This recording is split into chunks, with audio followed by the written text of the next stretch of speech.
Unit 4, Lesson 13, we are going to learn how to graph linear inequalities. Again, we see this word linear, all right, which really means we are graphing a line. Okay, linear inequalities are very different from linear equations. All right, and what we're going to learn here is that we want to be able to correctly show all of the possible answers to a linear inequality. All right, by properly shading our graphs. All right, so a few key terms. First of all, again, a linear equation is an equation that produces a straight line when graphed. A linear inequality will do the same thing, okay, but there's going to be some other things. All right, and then you're going to hear me use the term test point quite a bit. All right, a test point is a point that is not on the line that we graph. Okay, it helps us determine our shading. Okay, so with that being said, all right, here's our steps to graphing an inequality. First thing we're going to do is we're going to decide what type of line we're going to make. So when I look at A, I notice that I have a greater than sign instead of an equal sign. All right, greater than, all right, is going to be a dashed, what we call a dashed or dotted line. Okay, I'll explain why when we do finish the first one. Okay. Next, we're going to graph this the same way we would graph an equation. So our m is 1 over 1, and our y-intercept is 0, 3. All right, so what I'm going to do, leave that here, all right, is I'm going to go up 3, 1, 2, 3. Then from there, up 1 over 1. This is doing the slope, up 1 over 1. All right. I could keep going. The more I put, the more accurate I'm going to be. Now, I want a dotted line. Okay, so it's going to look something like this. All right. Arrows on both ends. Make sure it goes all the way through the graph.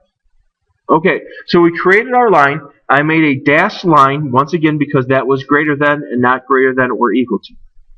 So part 3, which you can still see up here, all right, is testing a point. What we're going to do is test a point and then determine if the result is true or false. All right, we want to take any point that's not on the line. Okay, for example, the origin is always the best place to go. As long as your line doesn't go through the point 0, 0, let's test that point. So when I put 0 in for y and 0 in for x, I end up with a statement that says 0 is greater than 3. Notice up here it says if the result is true, then shade at that point. Or I like to say, if it's true, shade to. If it's false, like in our example, this is false. So if it's false, we're going to shade away from that point.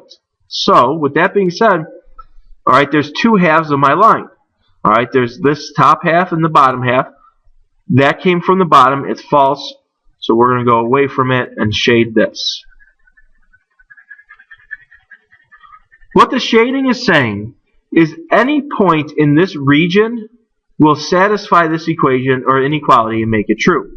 So, for example, let's take the point right here, which is 0, 5. If I plug 0, 5 in, so that would be 0 for the x and a 5 for the y, I end up with 5 is greater than 3. And obviously 5 is greater than 3. So we say if it's true, shade to it, so that would be this area, which obviously is the same area. Alright? Now the difference between a solid line and a dotted line is all the points that are on this line are part of a boundary. Okay? In this case, because the line is dotted, the boundary is out of bounds. It's not part of the answer. Okay? So if it was solid, it would be part of the answer field. So we would say the line and everything above it. In this case, we're going to say everything above it. Okay? We want everything above the line. Let's take a look at example B. Okay? Again, let's determine, step 1, what type of line I have. Okay? Let me get my highlighters out. Remember this symbol, alright, is the one for dash or dotted. And once again, I see one of those symbols. Okay, this time it's less than. Alright, so because it's less than, we're going to have another dashed line. My slope is -2 over 1, and my y-intercept is 0, -4.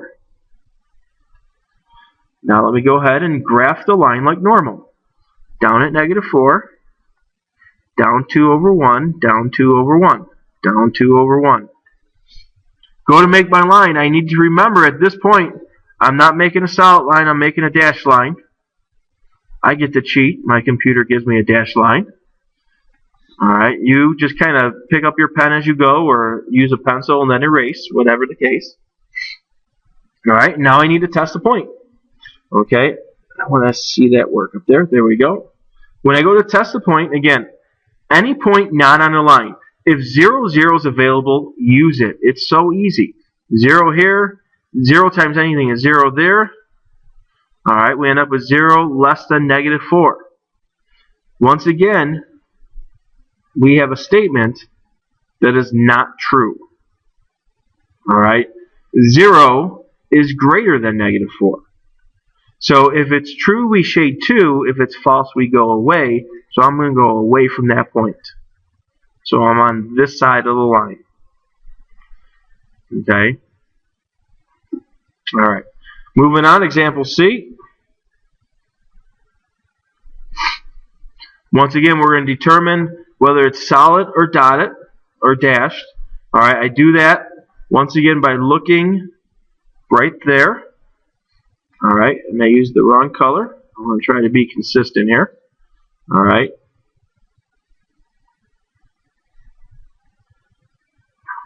These symbols, greater than or equal to, less than or equal to, are going to result in a solid line, and you notice that's what I have here.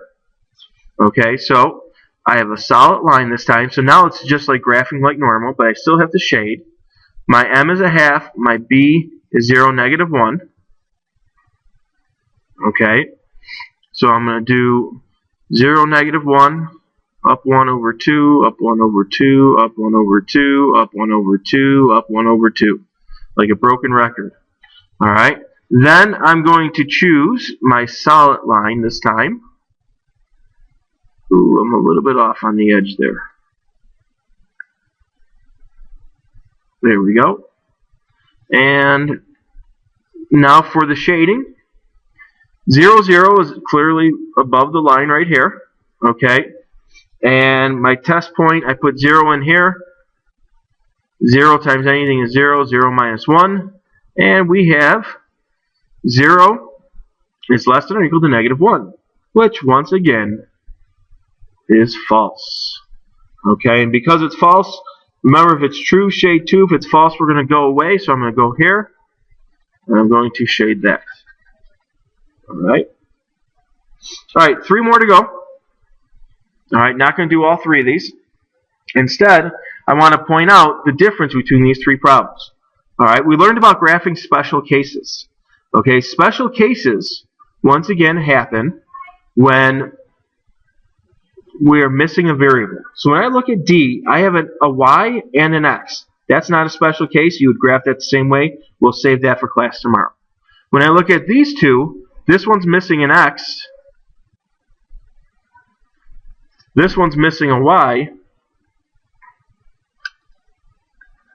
These are our special cases. Now you may be thinking, but wait, D's missing something. Yeah, it's missing B, but it's just plus 0. So we could put that in. Alright? But we can't put plus X in here because that would change the problem. Alright? So I'm only going to do one of these last 3 problems here. And tell me which one you want. Should we do E or F? Let me know. Alright, I don't see anyone talking, so let me just go ahead and do F. Alright, so special case. I know I'm going to list some ordered pairs. 4, 0, 4, 1, and 4, 2. The X has to be 4, right, because that's what this is saying. So that has to be 4. The Y can be whatever you want it to be. Alright. Now I go 1, 2, 3, 4, 0, 4, 1, 4, 2. And I forgot to do something in the beginning, but I could do it later. It doesn't necessarily have to be the first step, but before I graph my line, I need to know, is this going to be solid or dotted? And, again, if I go back up to here, alright, I see that, whoops, this is greater, less than or equal to, which means I want a solid line. Alright, so I'm going to choose my correct tool. You use your ID, whatever. Alright, go ahead. Whoa, what was that? Make a straight line. That part needs to go away. Alright. And now we have to shade this thing. Even though it's a special case, I'm still going to use 0, 0. But this time, I only need the x value. Alright, so 0 is less than or equal to 4. Yes, that's true. So when it's true, we shade to it. We include the line and everything to the left. It's the only time we're ever going to talk about left and right, by the way, on the line, is when we have a vertical line. Alright? We'll do the other ones in class tomorrow.